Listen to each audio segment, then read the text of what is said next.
কুলাঙ্গার হাসিনার ওই গুন্ডা কাপুরুষ ইডিয়েট এই পুলিশ আমার এই ছেলেকে যে হত্যা করলো এইভাবে নিরস্ত্র বুক চিতিয়ে বাঘের বাচ্চা শেখ মুজিবের মতো 25শে মার্চ ওই সুটকেস গুছিয়ে পাকিস্তানের কাছে সারেন্ডার করার মতো এই রাজাকারের এই যে রাজাকার হাসিনা তাকে দেখিয়ে দিয়েছে কাকে বলে আন্দোলন, কাকে বলে সাহস। আমি তার বিদেহী আত্মার শুধু মাগফিরাত কামনা করব না, বাংলাদেশের লক্ষ কোটি তরুণ যারা আজকে এই আন্দোলনের সামিল হয়েছে তাদেরকে মনে করায় দিব সেই বিদ্রোহী কবির, আমাদের জাতীয় কবির সেই আর দুইটা লাইন, আনোয়ার আনোয়ার দিলওয়ার তুমি জোর তলোয়ার হানোয়ার নাস্তা নাবুদ করো মারো যত জানোয়ার। এই জানোয়ারদেরকে যারা আবু সাইদকে হত্যা করার জন্য প্ররোচনা করেছে এবং যারা গুলি করেছে এই পুলিশ এদেরকে চিহ্নিত করেন। খুব বেশি আর দেরি লাগবে না। আমি আজকে এই পর্যন্ত, আপনি বললেন 6 জন, আমার কাছে অসমর্থিত তথ্য আসছে 10 জন, প্রায় 1000 আপনার শিক্ষার্থী গুরুতর আহত, হাজার হাজার ছোটখাটো আহত হয়েছে। চট্টগ্রামে 3 জন নিহত হয়েছে। চট্টগ্রাম কলেজের ছাত্রদলের যুগ্ম আহ্বায়ক ওয়াসিম আকরাম নিহত হয়েছে, সাথে আরো 2 জন নিহত হয়েছে, সবার নাম আমরা এখনো পাচ্ছি না।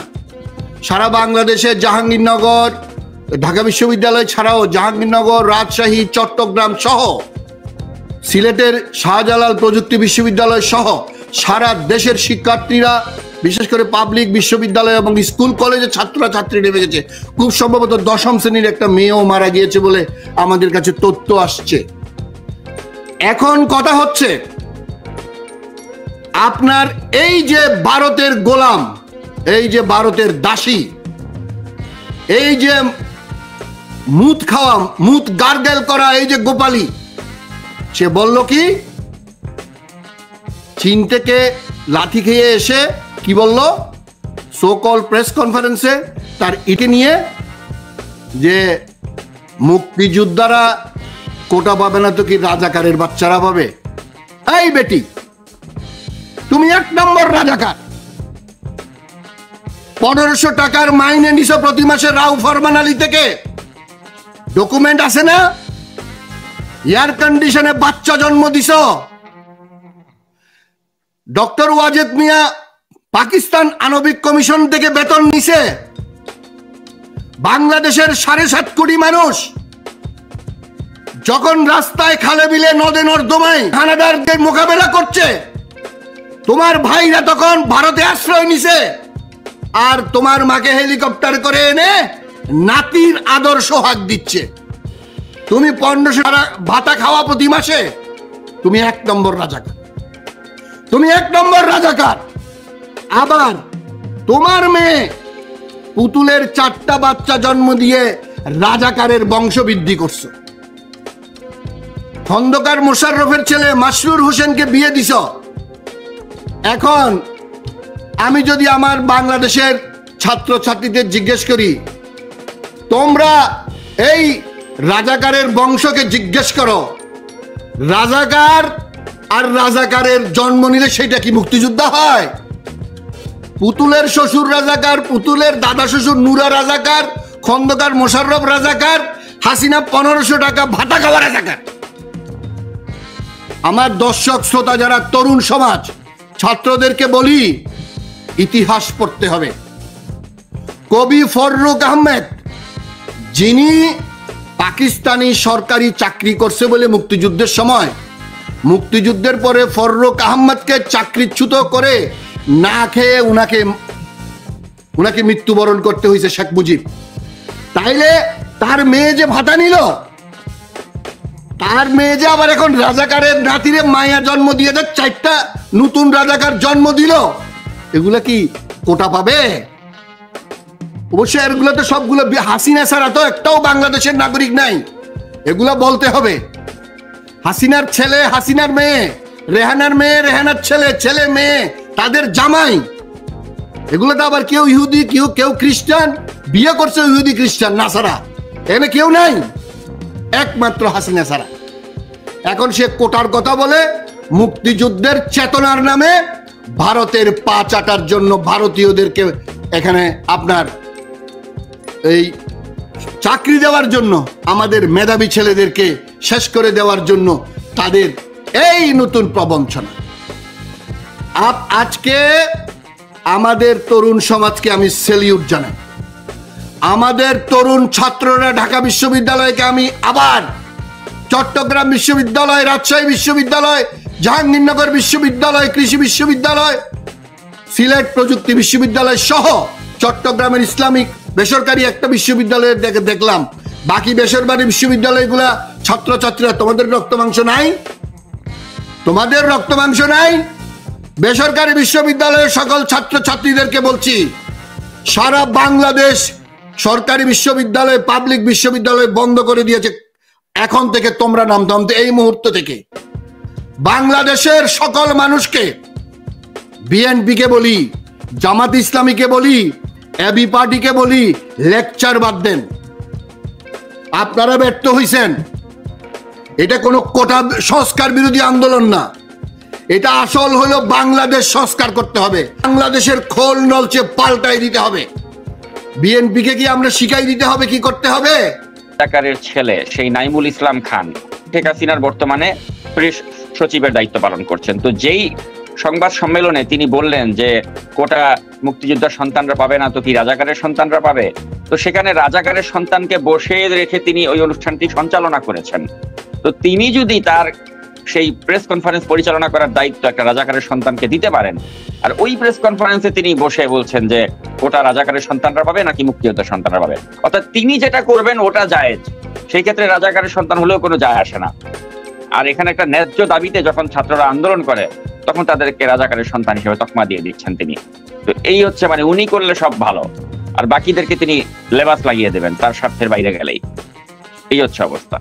না, আমি চিন্তা করতে পারেন একজনের বিরুদ্ধে নিছে, যারা সচিব হইছে, যারা আপনার জেনারেল হইছে, যারা বড় বড় পদ পাইছে, যারা তার এমনকি প্রধানমন্ত্রীর কার্যালয়ে চুক্তি, আপনি বলতেছেন এখন প্রেস কনফারেন্স করছে আত্মস্বীকৃত রাজাকার। এটা তো সমালোচনার কথা না, শেখ হাসিনা নিজে তো রাজাকার। আমি আপনাকে বললাম তো প্রতি মাসে 1500 টাকা ভাতা পাইছে। আপনি জানেন তখন ফার্স্ট ক্লাস গ্যাজেটেড অফিসারদের বেতন ছিল বেসিক 450 থেকে 650 টাকা ছিল, এমনকি 80-র দশকেও 750 টাকা বেসিক ছিল আপনার এক একজন গ্যাজেটেড কর্মকর্তাদের, এটা আমি জানি। এবং সেখানে তাকে 1500 টাকা ভাতা প্রতি মাসে সে পাইছে, মানে তার মেডিকেল কলেজ ফ্রি, সবকিছু ফ্রি, তাকে পাহারা দিচ্ছে। শেখ মুজিবের পুরো পরিবার পাহারায় আছে। শেখ মুজিব তো সুটকেস গোছাইয়া চলে গেছে। এই জাতির কিরকম দুর্ভাগা আমরা জাতি, যেই লোকটা 7ই মার্চের যে ভাষণ প্রচার করে, সেই মার্চের ভাষণে কি বলল যে ঘরে ঘরে দুর্গ করে তুলো, আমরা মোকাবেলা করব। সে দুর্গ তো দূরের কথা, সে 32 নম্বর প্রথম খুলে দিছে দুর্গ। মানে বাংলাদেশের প্রতারক হয়ে গেছে আওয়ামী লীগের জাতির পিতা। আমাদের মানে পুরা বাঙালি মুসলমান জাতির যে শত শত বছরের যে ইতিহাস, সেই ইতিহাসের যদি আপনি বিভিন্ন পরিক্রমায় এসে শেষের 4-5টা বছর সে ট্যাপরকটে নিয়ে আসলো, চলে গেল, ওইটা তো জানেন। এরপরে কি হয়েছে জানেন? এরপরে ডক্টর কামালকে জিজ্ঞেস করছে, কামাল জেনারেল পীরজাদা কি কোনো মেসেজ দিয়েছে? চিন্তা করেন আপনি, 11:35 থেকে 40 জেনারেল পীরজাদা মানে হচ্ছে ইয়াহিয়া খানের স্পোক্স পার্সন। ইয়াহিয়া খান তো চলে গেছে তার আগে, যেটা একে খন্দকার এই শেখ মুজিবকে জানাইছে যে 24শে মার্চই ইয়াহিয়া খান ঢাকা ত্যাগ করছে এবং দুর্যোগ আসতেছে। শেখ মুজিব তখনও পাকিস্তানের প্রধানমন্ত্রী হবার জন্য বসে আছে। মানে যাওয়ার পরে আই হ্যাভ এ রিসার্চ বুক, সে অত্যন্ত বিচক্ষণ একটা নেতা ছিল। সে ওই ঝুঁকি নিতে চায় নাই যে হুকুমের আসামি করে তারপর তাকে ফাঁসি দিয়ে দিবে, মেরে ফেলবে, ওই ঝুঁকি সে নিতে চায় নাই। কিন্তু নিয়তির কি নির্মম পরিহাস, ওই মেজর জিয়াউর রহমান তখন কালুরঘাট বেতার কেন্দ্র থেকে তার পক্ষে তিনি ঘোষণা দিয়ে দেন। তখন তার আর ওটা অস্বীকার করার কোনো উপায় ছিল না।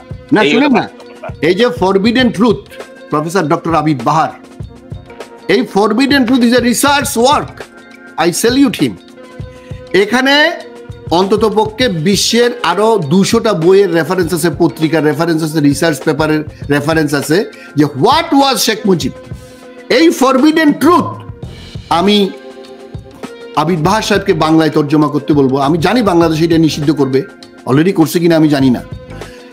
এই প্রতারক, এই হেমিলনের বংশীবাদক হইয়া 7.5 কোটি বাঙালি জাতিকে যে স্বাধীনতার নামে স্বাধীন করার পরে যে প্রতারণা করলো, এবং স্বাধীন হওয়ার পরে আপনি যে 72 থেকে 75 সালে আমাদের দেশটাকে যে এই যে বাকশাল 1, এখন আমি মনে হয় বাকশাল 4 চলতেছে।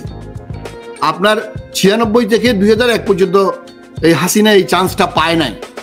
এর মধ্যে ইন্ডিয়ার সাথে সব লাইনঘাট ঠিক করে 2007 থেকে শুরু করছে বাংলাদেশের নতুন 2008 ডিসেম্বরে যে নির্বাচন হলো, ওইটা ছিল বাকশাল 2, 3, এখন বাকশাল 4 চলতেছে।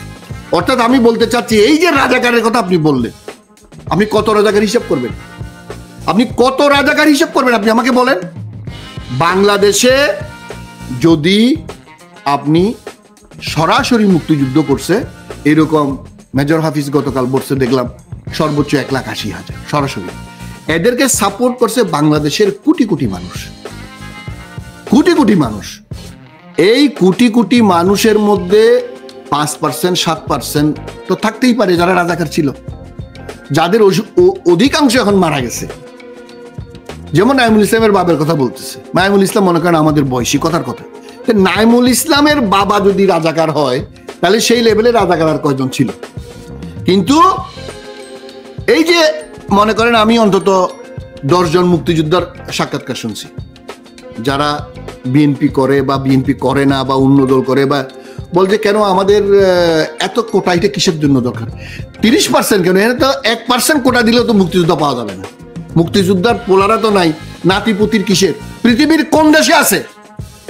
এই যে কতগুলা কুলাঙ্গার আওয়ামী ফুর্তি যোদ্ধা যেগুলো ছিল, এই ফুর্তি যোদ্ধারা লম্বা লম্বা কথা বলতেছে। কালকে আমার অত্যন্ত দুঃখ লাগলো, মেজর আখতারুজ্জামান তার একটা সাক্ষাৎকারে, অবশ্য তারে একদম অ্যাডভোকেট মাহবুব সম্ভবত একদম জাতা বলছে, তার নাকি দরকার আছে, মানে আওয়ামী গন্ধ যার সাথে একটু যাবে, আওয়ামী এই যে চেতনা, কারণ এরা তো আসলে ওই যে বললাম না, ওরা তো ছিল ফুর্তি যোদ্ধারা, মুক্তিযোদ্ধা ছিল না। শেখ মুজিবের পরিবারে একজন, শেখ মুজিবকে কেউ বলে সারেন্ডার করছে, কেউ বলে চলে গেছে, কেউ বলে অ্যারেস্ট করছে। শেখ মুজিবকে যে অ্যারেস্ট করছে সে, তার মধ্যে প্রধান ছিল মেজর সিদ্দিক সালিক। সে একটা বই লিখছে পাকিস্তানি, সে জিয়াউল হকের সাথে 1988 সালে প্লেন দুর্ঘটনায় মারা গেছে।